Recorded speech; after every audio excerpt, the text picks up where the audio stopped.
And we are live. Dave Crenshaw, welcome to the Map It Forward podcast. Thank you. Glad to be here, Lee. It's really good to have you. You and I have met for the first time about 35 seconds ago. Sure. But I am familiar with your work through LinkedIn, actually.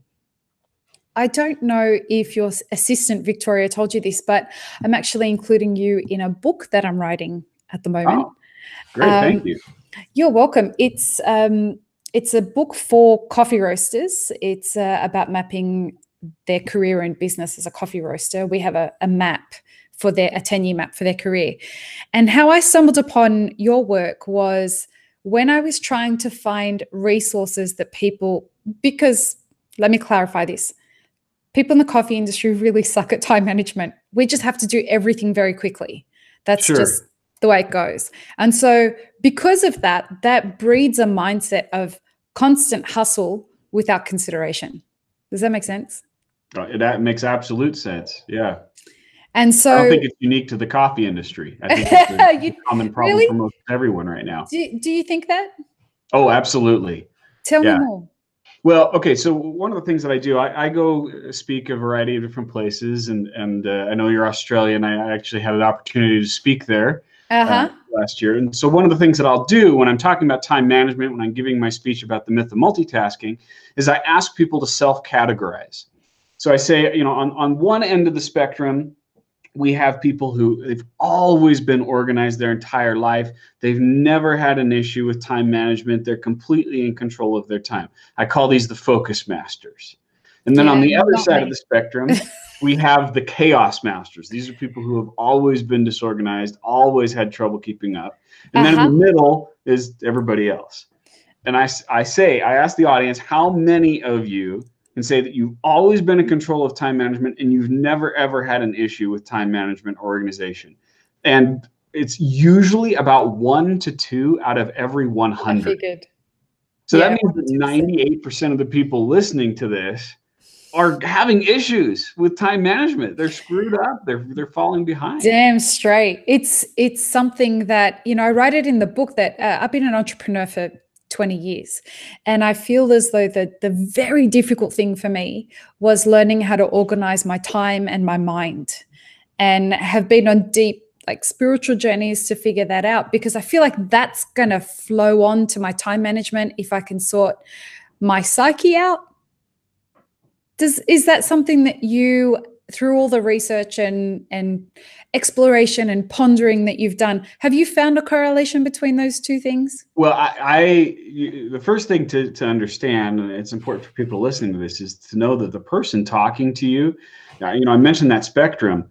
I am inherently on the chaos master side of the spectrum. I am one of the most inherently, and that's the key word, my natural tendency is to be one of the most disorganized, most chaotic people you have ever met. I was diagnosed as being off the charts ADHD. Seriously? Oh yeah. I was given a very, very rough.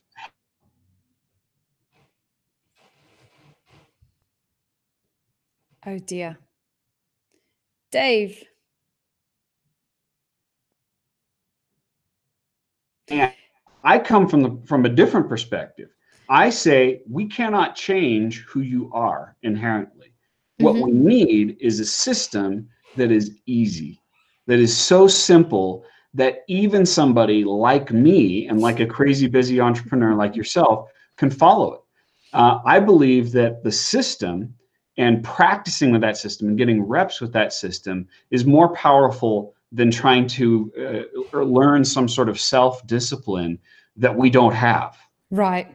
It reminds me of are you familiar with Jordan Peterson? No.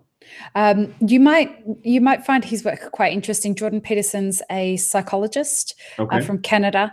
He been a lot in the news over the last few years because of a bunch of controversial stuff that he says, but he talks about organization and its relationship to Taoism, which I found a very interesting kind of approach to things. And this distinction that you're making, actually, without I think you even realizing, of the spectrums of order and chaos, and how finding the very balance between having your own flow between order and chaos is the way that you're going to master organization.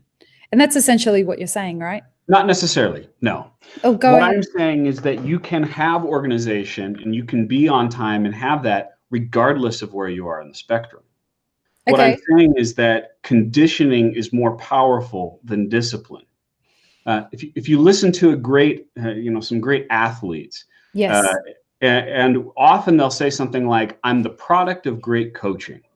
And I started out teaching time management, working with entrepreneurs who again are some of the most disorganized people in the world. And what I would do is I gave them a very, very simplified approach to organization, and then I would help them just get repetition on it over and over and over, doing it the same way, regardless of what their natural tendency is. In the same way that I did, regardless of my natural tendency, I just got the reps. And when you do the reps enough, you start to achieve muscle memory.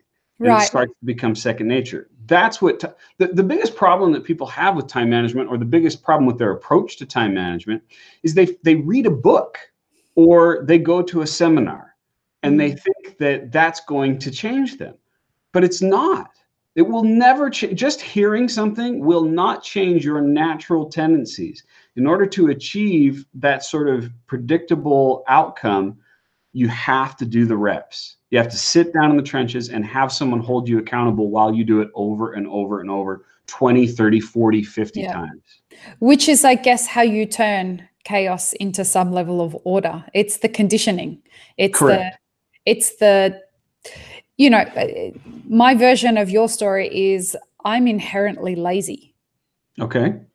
And people tell me, how do you get all this work done, Lee? And I'm like, well, I am inherently lazy. You give me the opportunity to just sit there and watch movies all day, I will. But I spend zero time doing any of that because I had to condition myself away from my natural tendency, because it's not going to work. It's not going to get anything done. So I have to take that chaos and I use time management to do that.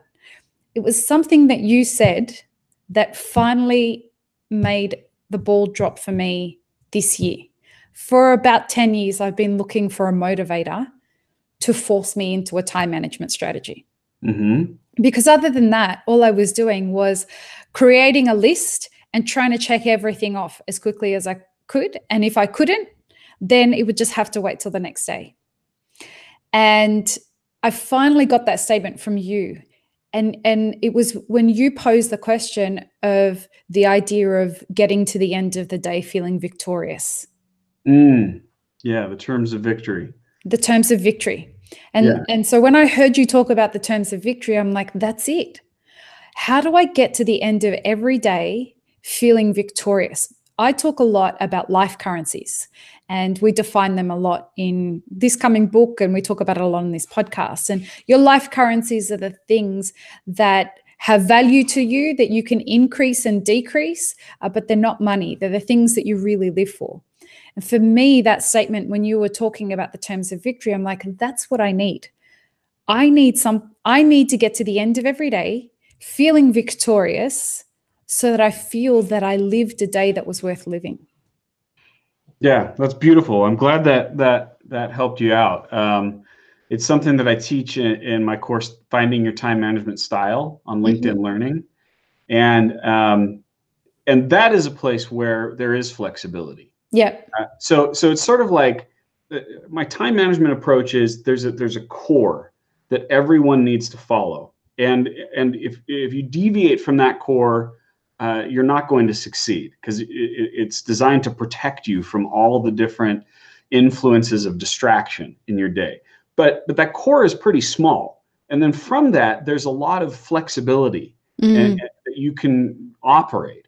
And so one of the things that you're talking about is every person has a different way in which they prefer to work. I'm not even talking about like a personality assessment. I'm just saying, like, one person will feel victorious if they were very analytical and found solutions to problems, whereas someone else will feel victorious with their day if they, help someone or serve someone, right? Or counted a certain number of bottles, Right. reached a certain number of quota of something that they did. Whatever it is. I mean, mine is that I created something meaningful and that I touched someone's life. I changed someone's life, which is part of the reason why we're having this conversation. Right. It gives me an opportunity to do that. Yeah. Everyone listening to this shouldn't say, oh, well, that sounds like something I want to do. Instead, the question should be, what do I want to do? And that gives time management meaning. My main course on LinkedIn Learning is Time Management Fundamentals. That's that core. But then you have to have the question of, why am I trying to be good with time management? Why does it even matter that I'm checking boxes off? Why should I be efficient? Why should I show up on time? Well, the reason is so that you can get that victory, whatever it means to you. And that is what you're talking about. It drives you, it motivates you if you become very aware of that. It's the correlation between time management and stress, and the idea of victory. It's like I'm self-assessing throughout the day. This was the flow-on effect of me finally understanding what it was that I needed, or what that statement was, in order to help me progress through the day.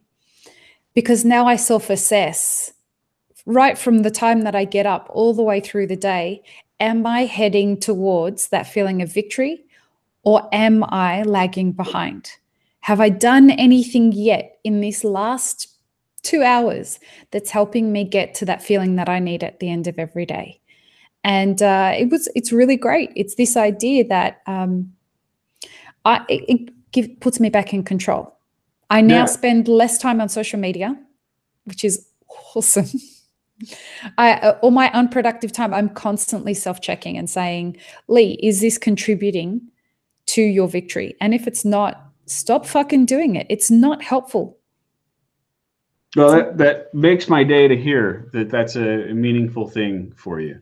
Thank you.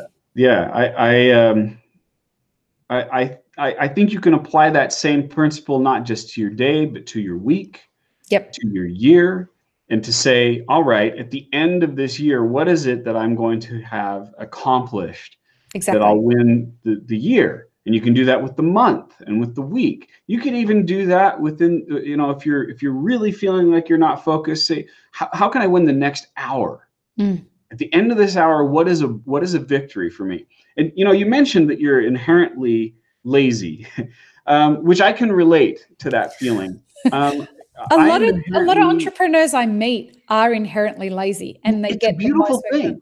Yeah, because the entrepreneur is looking for an angle, right? We're looking to leverage our time so we get the most out of the time that we spend. Now, unfortunately, too many entrepreneurs go about it the wrong way, and they end up spending more time doing stuff. But one of the things that I love to do, and I talk about it in my book, The Power of Having Fun.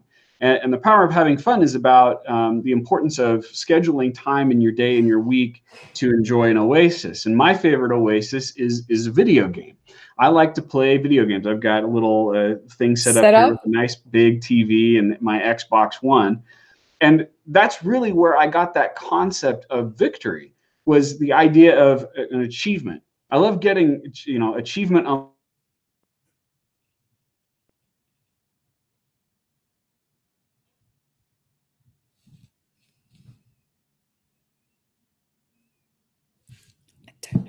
lock screen, but in my mind that says, I won, I did it. And checking off a to-do list doesn't give us that feeling. Answering email rarely gives us that feeling. It's interesting. Checking off a to-do list.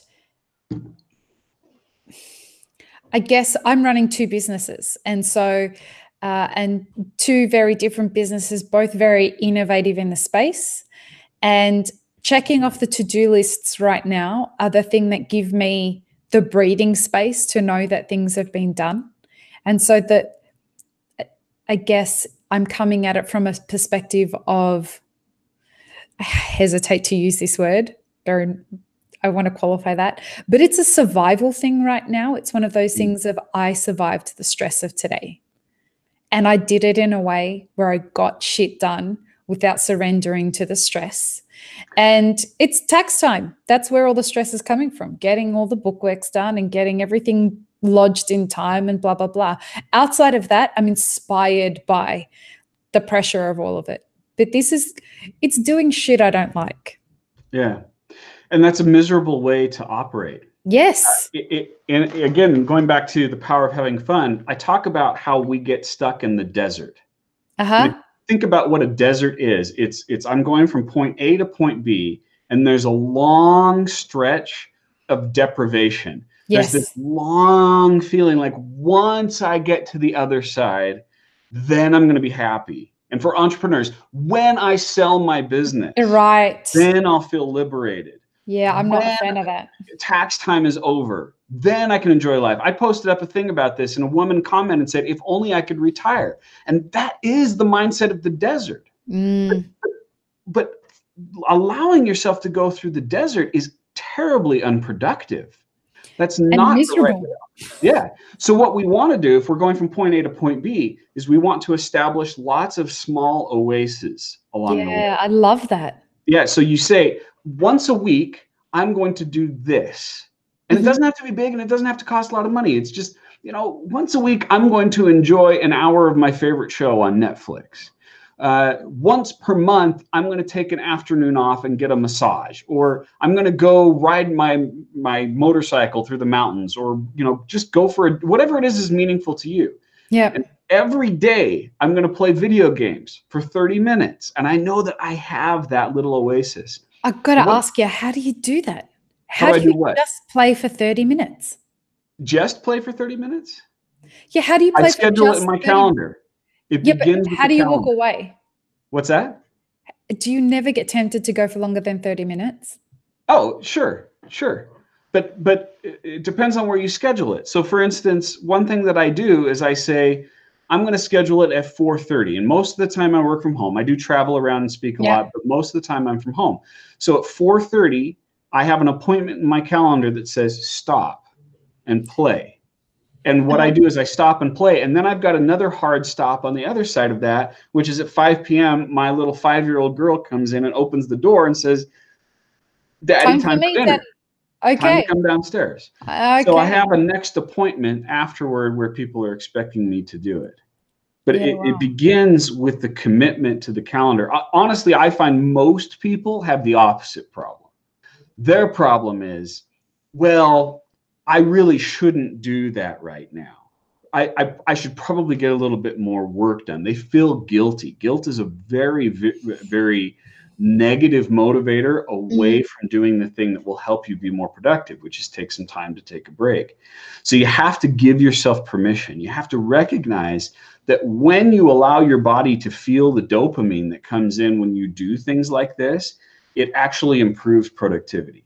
It gives you more motivation and more desire to be productive the other 7.5 or 8.5, whatever hours you're working. God, I wish. Yeah. I wish it was 8.5 hours. Yeah, well, whatever it is. And even if you can't do 30 minutes, even if it's 10, the fact that you own that space, you said something really interesting, which is I feel that I'm in survival mode. That is the mindset of a prisoner. And one of my favorite charities, I've done a lot of work with prisoners.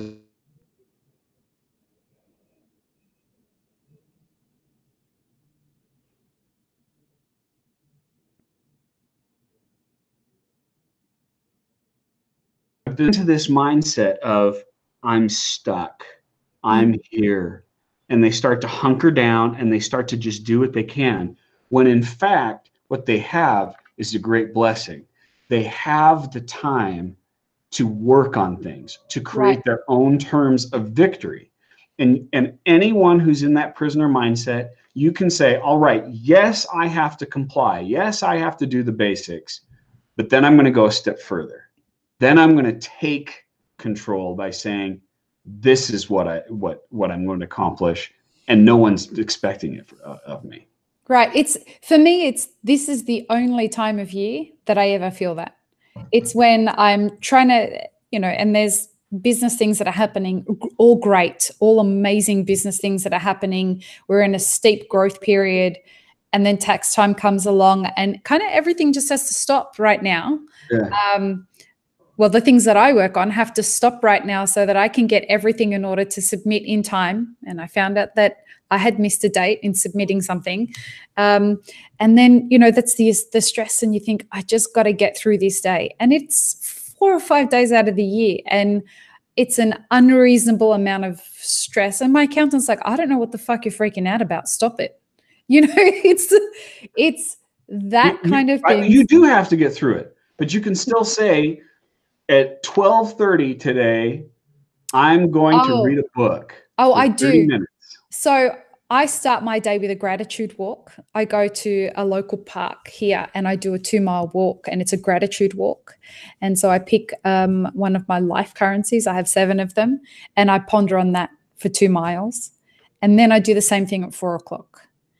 And sometimes I got to tell you, it's like, I really don't have time to do that. Is that a something you feel you're supposed to do, or is that something that you love to do? I go and I hug trees. I feel extremely calm when I do it. Okay, great. You know, I just want to make that distinction, though. When I'm talking about an oasis, I'm not talking about something that you feel obligated to do or that you feel will make you a better person. Sometimes when I talk about this, people think about, you know, I need to exercise, I need to go to the gym, or I need to do something like that. Stressful stuff. What I'm saying is, no. This is about just pure enjoyment for the purpose of enjoyment. This is about riding a bike. This is about singing a song. This is about playing with the yo-yo, whatever it is. Yeah. It's knitting, just cooking, enjoyment, and whatever. giving yourself permission and putting it on the calendar to do that. What do you think? Is it a mindset thing as much as it is a dopamine thing? Is it something where people feel that they are giving themselves a reward? What's the mechanism going on there? Yeah, well, honestly, the dopamine, the chemical positive result that you get from that is the primary goal here. Okay. But there also is that feeling of I'm taking control over what I'm doing. It's also allowing, it's freeing up your brain to be more creative. When we lose play, we lose creativity. And it's really interesting. When I was starting the book, I wanted to survey thousands of kids across the United States about fun, what they do for fun, and what they would tell an adult who's forgotten how to have fun. And I first wanted to say, what do you do at recess? I don't know what they call it in Australia. No, recess. I live in San Diego, by the way. But here's the thing. When I asked the survey company that, they said, you have to change the question, because at least half these kids don't have recess anymore at school. What? They are taking it away. At least in the United States, half the schools or more are taking it away. But the reality is that is the worst possible thing you could do. Wait. What do you mean they're taking? They're removing it. They're saying this is unnecessary. This is a distraction. This hurts the educational process. And so it's too expensive. So they're removing it. It's too expensive to have children play. And just do work the whole day. But that's not okay. There's a group in Texas that studied this, and they showed that the opposite was true. That when you gave kids more recess, they learned better. They had less behavioral problems. They were better able to pay attention in class. Well, someone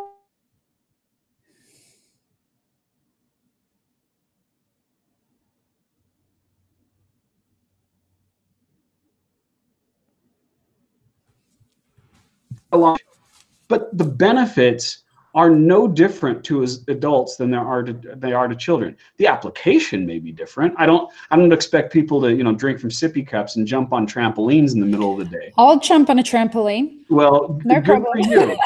What I'm saying is, it could be just as simple as going for a walk, or reading a book, or watching a show, or playing a game on your phone. But it has to exist. There needs to be an give it permission. We have to schedule it, because it does improve performance and productivity when we do that. Do you find a pushback from people? Oh yeah. Yeah. Especially from the guilt side of things. That's there are two things that I hear. Number one, guilt. So we have to talk about how it's more productive. And then number two, it will hurt productivity. I talked about this, and someone said, we're going to lose money by doing this with our employees, with our company. This is going to cost us. No. And so what I said was, here's my response to that. Is it unproductive for you to sleep at night? Does it improve your productivity or hurt your productivity to go to sleep at night? And the answer is obvious, right? Yeah. It is no different. The body needs, our minds need that same release. And we need it. There's an interesting study by a researcher called Nathaniel Kleitman. He was the guy who found the circadian rhythm, but he also discovered the ultradian rhythm.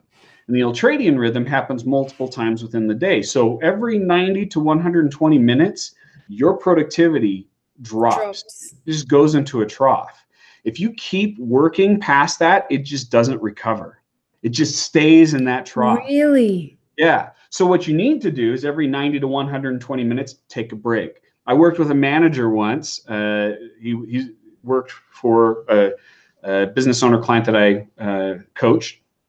And we said, what's your oasis? And he said, well, I'm into MMA, so I want to shadow box. So that's what he did, is we started the experiment and found out that his circadian or his ultradian rhythm was right around 100 to 110 minutes. So he scheduled in his calendar at 100 minutes, stop and shadow box. How do you measure that? Just gut feel. Okay. You know, just on a scale of 1 to 10, do you feel like you're running out of gas? Because he started at 90 minutes. And at 90 minutes, he's like, I still feel like I have energy. That was too early. I said, okay, well, let's try 120. No, that's too late. All right, let's try 110. Okay. Right. Just trial and error. I'm gonna have a go at that, because I'm somebody who's not very good at assessing my stress levels at all. And I'm not very good at assessing, like, should I be? I'm probably someone who could go for 4 or 5 hours and be like, no, I can still write. Yeah. And see how that goes.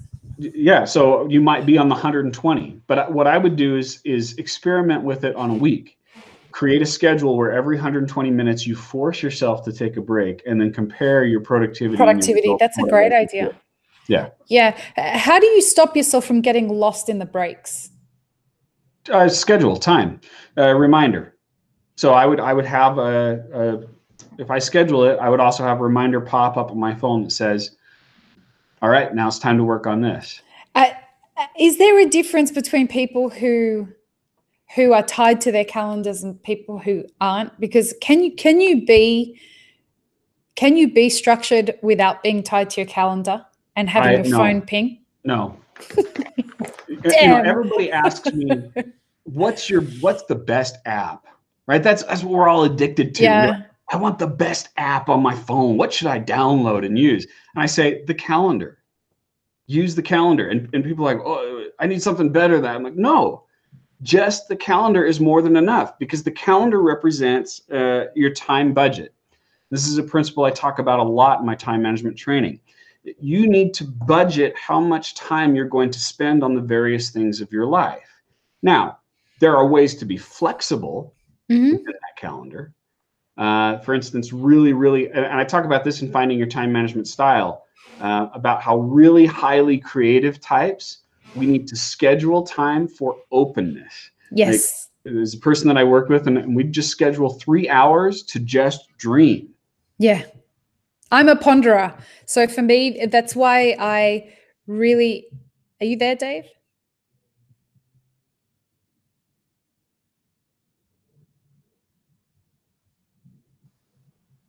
Are you there, Dave? I'm here. Okay, great. Okay. I'm a dreamer. I'm a ponderer. I'm somebody who, this is why my gratitude walks are so much fun for me. Yeah. Because that's my creative time. It's my time to go and get lost in my own mind and dream up new things. In your categories, I was a solver and a launcher. Okay. And I'm somebody who likes to just walk and come up with solutions for things. I'm also very much the ideas person of all the people that I know. So those are the things where I'll come up with ideas and problem solve how to effectively make them happen. And I feel, and this is why I ask you the question about the calendar, is because I'm somebody who's more productive if I know this is what I have to get done today. And I'm probably going to take the morning to come up with the plan for the next big event that we're holding. And that's going to take me 2 hours. But other than that, I've got to get all of this done today and find a way to get victorious at the end of the day. So if I schedule like an hour to do something that's going to take me 3 hours that I know, or I'm just not someone who can work in. Overestimate. Yeah, well, sometimes I'll overestimate, sometimes I'll underestimate. No, and then always overestimate. Always overestimate. Always overestimate. And what do you do that way? If you achieve it faster, you've got bonus time. Okay. I'm going to try this. Never ever underestimate and never ever put it on a razor's edge. That's part of the problem that we have, that everybody has right now, is we're still practicing the time management philosophies of the 70s and 80s. Yeah. And that's part of the reason why you're worried about being a slave to the calendars, because you're thinking of it in that mindset. Well, 5 minutes for this, 10 minutes for that, 30 minutes for that. That's not what I'm talking about. Okay. What I'm saying is, if you think something, we even did it with this interview, right? Yes. How much time did we give this interview? 50 minutes. 50 minutes. Why? Because I wanted to underschedule. I wanted to overestimate in my calendar how much time we had. So there's that 10-minute buffer right there. That's the overestimation. Does that make sense? Yeah. Well, see, that's a great example. These podcasts usually go for 2 hours. Yeah. And so, which is a great time to have a great conversation with someone where we really get to know them and whatnot. And you have 50 minutes to do this. And that's just how it goes. It's fine, whatever works for me. So what happens for you, let's say if this was to run 10 minutes over, which it won't, but what if it did? Then I have that 10-minute buffer in my schedule to allow it to happen. Okay. And then I have something at the top of the hour. Okay, great. So that's what I mean by overestimating. I'm talking about, number one, if you think something's going to take a certain amount of time, you give yourself more time. And for people who have a really hard time estimating, like a launcher, then you double the estimate. Okay. If you think it's going to take an hour, you put 2 hours on your schedule. I've definitely started doing that with our production schedule. Yeah. So I tend to, I recognize that about myself. This was the first, by this, I mean this. This is my product. And we create a bottled beverage. That's one of my businesses. And I'm somebody, I learned very quickly. It was my first physical product. Before that, I was making albums and releasing music. And it was really easy to give yourself the creative room. Hey, I'm an artist, man. And I just, shit gets done when it gets done. But with this, it's a whole different ballgame. You've got to deliver when you need to get it delivered. And I realized I was underestimating how much time was needed to get through certain production schedules. And very quickly, I just started doubling it. Even when people told me I was crazy, I just started doubling it. And sometimes it needs 3 times because shit goes wrong. Right. And that's where I was going with that is if you underestimate or you put the amount of time right on the razor's edge, you will always be wrong. And the reason is this. Yeah. We live in a world where anybody with this rectangle can reach out to anybody in the world at any time. Do you work with it in the room with you? Oh, sure. But I turn it off most of the time. Yeah. But the thing is, the pace of life is so much faster than it used to be in the time of Stephen Covey, right? Who was a this bloody internet connection. I don't know where. That's probably the storms. So we have to give ourselves the room to have errors take place and interruptions take place, because they are going to happen. Are you on time? I'm always on time or early. I have to ask you. So this is the thing that we are finding in the coffee industry. Is it generational, the way that people look at time? Because I am hearing from a lot of my clients and a lot of people who listen to this podcast, why is it that we can't get millennials to turn up to anything on time or value turning up to anything on time? Now, that's a fascinating question. I have not specifically looked at the generational impact of it, but I would suspect that is an overgeneralization. What I believe is that it probably has to do with the personality traits of the people that you're hiring, not generation. Because I see 60-year-old people who have the same mindset that you just described. Yes. Yeah. And so it's a matter of saying, what are the traits of the employees that I want to hire? Here, and this gets to a different principle, but all too often, entrepreneurs hire for skills. They go, oh, well, you're good at this, you're good at this, you worked in another coffee place, we want to hire you. But instead, you should be looking at the personality traits. You should be saying, are you someone that is conscious of time, that cares about it, that gets it done? What examples can you give me of your life that you do? And hire for the traits and train the skills. Traits are inherent, right? I am born with it. I am 5'10". I will not be a center in basketball, no matter how much I want to be. You can dream and dream and dream. It's just your environment does not. I mean, if you lived in a land of people who were shorter than you, then maybe. And if someone is inherently an introvert, you cannot train them out of that. You cannot train them to become an extrovert. You can train them to pretend for short periods of time, but you're not going to change their personality. So I think that there are people out there in every age group that can be conscious of it and care about it. You just gotta look in the hiring process for those people. Do you think there's a relationship between grit and time economy? How are you defining grit? Grit, that's a great question. You're the first person who's actually asked me to define it. The same way as Ms. Duckworth defines it, in that having a passion and determination for something long term. Okay. I would use a different word. I would use the word love. Okay. The distinction is important. And this is something I teach in a course on LinkedIn called Discovering Your Strengths. So if you're interested, you might want to check it out.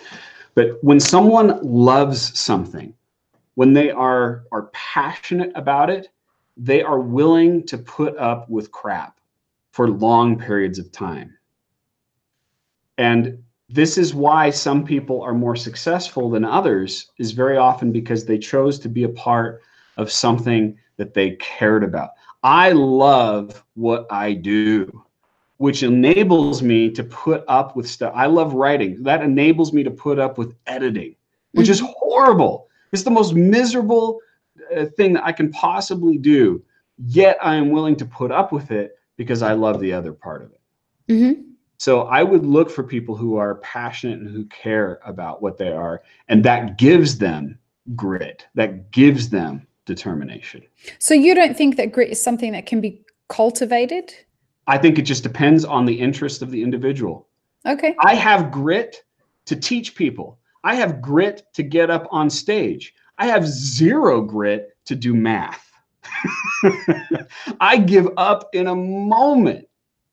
So it is purely situational and interest-based. Okay. That's my perspective. What a perfect place to end this, right on time, as I committed. You have a wonderful rest of your day. Thanks for joining us, Dave. See you later. Bye.